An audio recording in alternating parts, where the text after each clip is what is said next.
A finish strong Friday, last weekend before the great American holiday, Thanksgiving. It's almost here, everybody. Thanks for being here. Another great week. Thanks for hanging out with me. Welcome to Wicked Radio. I'm Bill. Thanks for finding the audio podcast, too, and the replay if you're watching this a little later on X or YouTube or wherever. Hey, by the way, the YouTube channel is there, too. Just look for Wicked Radio, and you can follow it there as well. But all kinds of choices. That's just what I'm saying. Hey, speaking of Thanksgiving, by the way, I wanted to start off with this because this always comes out, just following these news stories for as long as I have back, now, but also back in radio world. Patterns happen all the time. It's like these PR agencies and, the media outlets always send out the same similar types of stories at the exact same time of the year, right? And it always happens. The last weekend before Thanksgiving, you always see stories like this, exactly like this. How to avoid Thanksgiving family fights this year. And this article from Business Insider caught my attention this time around. But I thought, well, boy, they can't give the same tips this time around, can they? Because things are a little different this time. Well, first of all, we're just coming off a huge election. And the country's a little hot, a little heated right now. I'm sure you have a lot of relatives right now and coworkers that are not doing so well because of the results. We've all seen the videos of people screaming in their cars or cutting off their hair or threatening not to ever have sex with anybody else again. That sounds totally healthy to me. Sure, right. But it's different this time. Here's the thing that's really different this time around. And I was just talking to my neighbor about this last night. Here's what's really different. People aren't afraid anymore. And by people, I mean people who normally never would have spoken up about politics. People aren't afraid to let everybody else know how they feel about things now. Perfect example, just look around. Just next time you're at a restaurant, just listen. Just perk your ears up, You're at a bar somewhere, just listen to what people are talking about. Look at TV like we talked about a couple of days ago. I think it was Monday. All of the Trump dances that are popping up with pro athletes and they're coming out and saying, this is more important, coming out and saying after the fact, yeah, I don't care how people feel anymore. I'm gonna support who I want to support. That's completely different. So when you see an article like this, and this was from Business Insider, I thought this was interesting. I don't know if this is relevant anymore. Here's the headline. How to keep the argument to a minimum this Thanksgiving. Again, this was in Business Insider. I saw it this morning. I think it was published yesterday or the day before or whatever. And it caught my eye. Now, here are some of the typical points that they always come out with, right? Set rules. It may not work for every family, but being upfront with your group and saying, let's keep things light. No politics or religion talk this year. Okay, all right. Well, it sounds kind of like, censored, but that's okay. Designate an area for hot topics. Like that's really like any adult is going to do that, right? You're already like a couple of wine glasses in, like you're going to, okay, I want to talk about something hot. Let's go over to the like a dunce corner. Yeah, sure. Like that's going to work. Here's the other one. It's not relevant anymore. Don't take the bait. Sometimes people will test the limit in bad faith. Yeah, no kidding. If somebody brings up a hot topic, try to redirect. Prepare topics ahead of time. It sounds like homework. Know when to cut your losses and call it a night. That's actually pretty relevant advice. I get that. Here's why I think all of this is, and I'm trying, listen, I'm all for keeping the peace at Thanksgiving. Believe me, now, I'm not trying to be a Debbie Downer about this, but here's why I think this is completely irrelevant now. And you may already be thinking the same thing I am, because if you're following me, we're most likely like-minded, or you're just a masochist and you like to hear this every day and it just drives you crazy. There is that element too. I know some of you do. I hear from you. But here's why it's not so relevant anymore. You've heard it. I know you have, and I know I have for a fact from relatives now and friends. Now, Bill, just let's not, listen, just let's keep it cool, okay? Let's keep it cool. It's always us that would always get that message. Have you ever noticed that? Always. Oh, and not your lefty friends, not your Democrat friends who love to talk about this stuff. Because this is why. For the longest time, through media, through culture and entertainment, they always just grabbed a hold of and assumed they had the moral high ground, that they were right. Oh, I'm from the gentler, kinder generation and political party, so I can bring this up, but you can't. So it was always us. It was always everybody else that was told to keep your opinions to a minimum. Let's keep it calm this year. And I'm all for that. But I don't think that's going to work anymore. I will give you my philosophy. And I promise you, you may not believe this, but I promise you, and if you're somebody that's followed me through the radio days, and especially now, you may not believe this, but I swear to God it's true. I have never, ever started a political conversation or a cultural conversation or something controversial in a social gathering. I've never started it, ever. I've never. Every once in a while you meet somebody, like somebody that I know locally or whatever, they'll try to egg you on or whatever because they know how you feel and you're out there publicly with your opinions, right? And I'm not afraid. I'll never bring it up, but I'm not afraid to give my opinion, obviously. But it's always us. And you'll notice that. It's always people who may not agree with the mainstream narrative that are told to keep it calm. So Business Insiders, their advice about finding a hot corner and stopping the fights this family Thanksgiving, that may not work. And I will go so far as to say this too. I think kind of we need that discussion. Yes, next week after Thanksgiving, we're going to have some stories. We're going to have some stories about some family fights that went awry. Happens every single year anyway. Maybe the country needs that. I'm not talking about violent stuff or whatever, but you need to talk about this stuff. What we really need to stop getting rid of, though, and this is my whole point to this whole long-winded thing, we need to stop telling a certain segment of the population, raising my hand, us, that we're the ones that need to calm it down. Just saying. I appreciate your efforts, Business Insider, but I don't think it's really relevant anymore. All right, let's talk about the hot topic story of the day in the news. Can't avoid it. And yes, this is politics, but boy, did this get interesting. So the big headline yesterday was, it seemed like it was really quick, and my first reaction was the same exact thing as what you probably had too. Matt Gaetz, Florida Congressman Matt Gaetz, very MAGA, very hardcore, withdraws his name from the Attorney General consideration for President Trump. Almost immediately, Trump sends out a statement thanking Gaetz, did the right thing for the country, didn't want to become a distraction. That was the main reason. My first reaction, I saw a lot of this from people online as well, was, oh, man. And I think I wrote this, bad move. But you know what? Don't cave. Because now that you caved, now the lefties know that all of the strategies worked, right? Digging up all the dirt. Years-old allegations that were already proven to be not credible. And now they're going to go after Pete Hegseth because they know. And even Elizabeth Warren from Massachusetts said, one down. Okay. Well, your comeuppance is coming, lady. I thought it was a bad move. And then as the day went on, started thinking about this and started seeing some things. Thinking, wait a minute, hold on a second. What did we learn? This may be one of those classic Trump moves where he throws out, like negotiation, the big thing he wants. Doesn't get that, but he gets something that was almost close to what he wanted. What did we learn throughout this whole process? Through the Matt Gaetz process, and this may or may not be true, what Trump learned was who he can count on in the Senate on the Republican side. Whether it was intentional or not, what he did was he played 4D chess, and he smoked out all the rhinos. You know, the Republicans in name only. All the ones that he knows he can't get the support from, because they were all the ones, 4 or 5 or 6 of them, that came out and they said they would not support Matt Gaetz. Now Trump knows. That's one possibility, which I'm thinking more and more as we talk this out is becoming true. Shortly after that happens, who gets nominated? Very quickly. As if she was, I don't know, the plan all along. Former Florida Attorney General Pam Bondi. Let me tell you something. Just being down here, I've interviewed her a couple of times. Let me tell you what Pam Bondi's all about. If you thought Matt Gaetz was hardcore and following the rule of the law and dead set and determined to clean up corruption in all forms of government, no matter where it is, because she did it down here, she did it in Florida. Pam Bondi is Matt Gaetz to the extreme.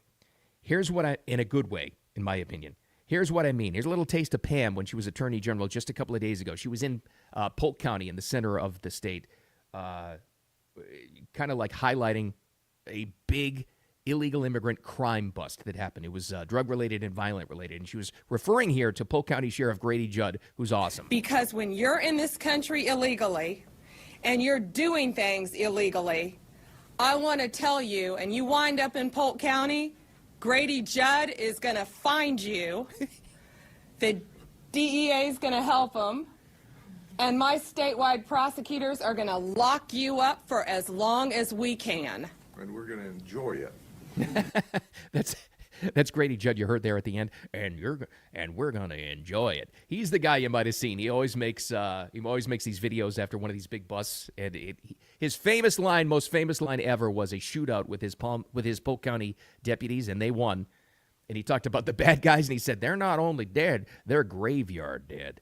He's a hardcore, no nonsense Florida sheriff, and there's a lot of them in the state of Florida. Trust me on this one. That's Pam Bondi. Now, oh, Bill, what do you know? What the hell do you know? Why would Democrats be afraid of Pam Bondi? Oh, I don't know. Okay, don't take my word for it. Let's go to MSNBC yesterday. Immediately at the news, they bring on one of their favorites, a political scientist, to talk about it, Jason Johnson. Here's what he said. Pam Bondi is exactly what I was saying in the last segment that we should all fear, because she's competent. We may not agree with her ideologically, but she actually knows how to do this job. So if anyone on the Democratic side or anyone who cared about liberty or justice was thinking, well, maybe Matt Gaetz will screw this up and that'll give us some time. No, Pam Bondi knows what she's doing. Yeah. Yeah, she does. See, I hear that, and it's about the third time I've heard it and I've seen that clip. Yeah, I'm convinced now. She was the plan all along. I really am. I think that was it. Sounds a little conspiracy theory. It's a little tinfoil hat. I get that. I think Trump's plan all along was to smoke out the rhinos. Matt Gaetz helped him do that. Pam Bondi's the real pick, and I cannot wait. I can't wait to see the Democrats try to bring up dirt on her. First of all, I don't think there is any. I really, truly don't. Not that I know of, anyway. And I would love to see the Democrats try their best to attack a successful woman. This drives them insane because they can't. They're not supposed to. That's the party of women, right? That's what I was told. That's what we were all told. Go ahead. Try to attack her. Go ahead. Do it. Attack her. And then Trump can always come back and say, why do you hate women? There you go. By the way, I'm going to say it too. America is ready for a hot attorney general. I don't care. I said it. She's a very, very attractive lady. Very attractive lady. And very accomplished. That's not to take away from her legal accomplishments. She was great. She was a big, when Florida turned things around with DeSantis and cleaning up the elections and all that, she was a big part of that in cutting down on crime. Did an amazing job. I think she's going to pass. I think she's going to be fantastic for the country. And I think she's going to clean up the corruption. I really do. So what happens to Matt Gaetz? How about this? What happens to him? Let's see. Resigned from Congress to try to get this job. You'd have to fill that congressional seat down here. DeSantis would work with Trump, and wow, wouldn't it be something for Matt Gaetz to fill that open Florida Senate seat? Because Marco Rubio is going to the administration. Wouldn't that be something? Can you think of anybody else in the Senate that would drive these rhinos out? Because they're the ones that just spoke out against him. 4D chess, kids. Just saying. Just a theory. I'm convinced now that Trump had a plan, and that may be the plan. I don't know who the new Florida congressman would be to take his seat, but I could see Matt Gaetz in the Senate. Absolutely, I could. Hey, speaking of MSNBC, because we're just playing that clip from there, I know I love to pick on them. It's like one of my life's pleasures because they are I've said it before, it's like CNN knows they're full of crap. MSNBC is where they put the real lunatics. They're just totally, completely insane. So, yeah, quite enjoying the fact that MSNBC is falling apart. I really am. So here's the latest in the news, and this was kind of percolating. Massive cuts coming. Comcast, this was confirmed yesterday, Comcast, their parent company, is looking to spin them off. They want to spin off and get rid of and sell off MSNBC because it's just an albatross, and CNBC as well. Massive staff cuts. Never like to see that happen, but they brought this upon themselves, especially after the ratings tanked. When Morning Joe and Mika went to Mar-a-Lago, all their left-wing lunatics they had in their audience, and there weren't that many to begin with, they're all upset at them, and they left. And then salary cuts, including one very notable, Rachel Maddow. Yesterday I read, and I guess this was confirmed, that she is getting a $5 million salary cut. You may have the same reaction when you hear that. $5 million cut off her salary. You may be thinking the same thing I did, because I had never heard this before. Hold on a minute. She was making more than $5 million a year? Really? Wait, hold on, my friends. Hold on till you hear this. Oh, she was making more than $5 million. You know how much she's down to now? The cut went from $30 million annually. Now she's only going to make $25 million. If you've ever looked at the media numbers, there's not a lot of people watching MSNBC. and she was making $30 million? You've got to be kidding me. No wonder why they're tanking. Holy crap. Now, granted, she has like an astronomical higher number of ratings than anything else on that network. But my God almighty, I had no idea. I didn't even know she was making 5. She was making 30. So she's not even going to feel the impact of that. And we all wonder, it's like, well, gee, I wonder why, even after all of this, even after the cuts, the spinoff, all of that, we all wonder, why is MSNBC doing so badly? Well, let me go to a headline just from last night. Thank you, right. Somebody else posted this, and I just stole it. This is MSNBC Online. This is one of their headlines. Laken Riley's killer never stood a chance. You know, the illegal immigrant that killed that poor Georgia college student when she was jogging. Somebody at MSNBC thought it, believed it, typed it out, and pressed send, and an editor approved it. Laken Riley's killer never stood a chance. Gee, I don't know why they're doing so badly. Wow. $30 million a year. Unbelievable. Here's a feel-good story for you.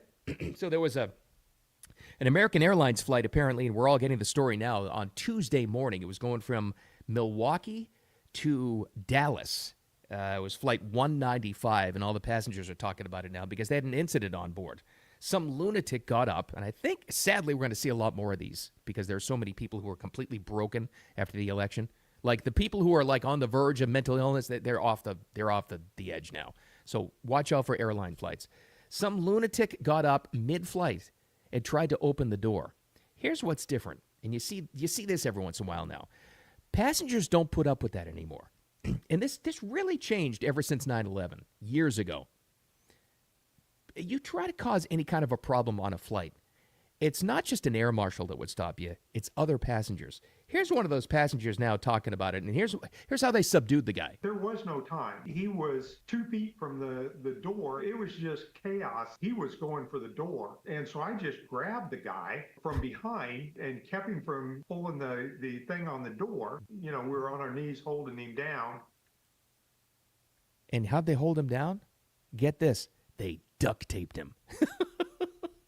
A little further research on this, and apparently the flight attendants have duct tape ready to go to subdue somebody. And you're thinking, oh, what would that do? You ever try to get out of duct tape, like wrapped around you 3-4 times? And I'm sure the passengers were like, okay, we got him. No, let me wrap him up 15, 16, 20 more times. Passengers don't put up with that anymore. I don't think an attack on board, thank God, would ever happen again, because the passengers wouldn't allow it. Unbelievable. That's my feel-good story. See, that makes me feel good. But this is a real feel-good story, all right? We're all talked about Thanksgiving. Let's wrap it up with this. We need some good news coming. Not family fights. Let's talk about the great American holiday, and this should help.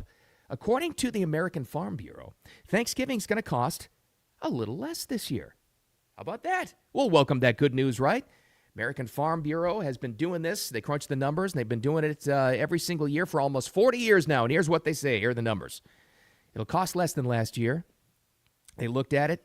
Thanksgiving staples, turkey, stuffing, pumpkin pie. And according to the report, a basic Thanksgiving meal for 10 people will cost an average of $58.08. Wait a minute. Hold on. That's $5.81 per person. $5.81 per person. They say it's down 5% from last year. I just paid over $9 for some hamburger meat yesterday. I'm sure there are great people at the American Farm Bureau, but this sounds like this is way off. How could you possibly cook and prepare a meal with all those items I just mentioned there for Thanksgiving, and it only comes to $58.08? I don't know who does the math at the American Farm Bureau, but I think they're way off. But I don't want to be a Debbie Downer.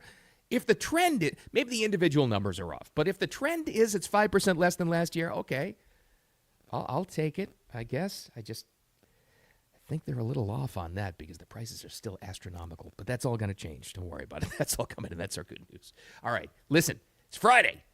Finish strong Friday. Have an awesome weekend. Speaking of Thanksgiving, this is our last weekend before the great American holiday, so enjoy it. If you are buying your turkey, make sure you put that in the freezer and get that all prepared. All good stuff. Thanks for hanging out with me. Once again, the audio podcast is wherever you find them. Wherever you get them, download that. It's usually posts around 9 a.m. Eastern Time. The replay always lives here on X and on YouTube, soon to be on Facebook, maybe Rumble. I don't know. We'll find out. Who the heck knows? Takeaways today. Number one, if you're told that you have to calm down the conversation at Thanksgiving this year and keep your political opinions to a minimum, maybe not anymore. Don't start the fights. Don't be afraid to speak your mind, because nobody's afraid anymore. Those days are over. Second thing, I guess this goes along with it. Like we always say, this is our constant. Don't take any crap from anybody. Have a wicked awesome Friday, a wicked awesome weekend, and thanks as always for being here. We'll talk to you soon.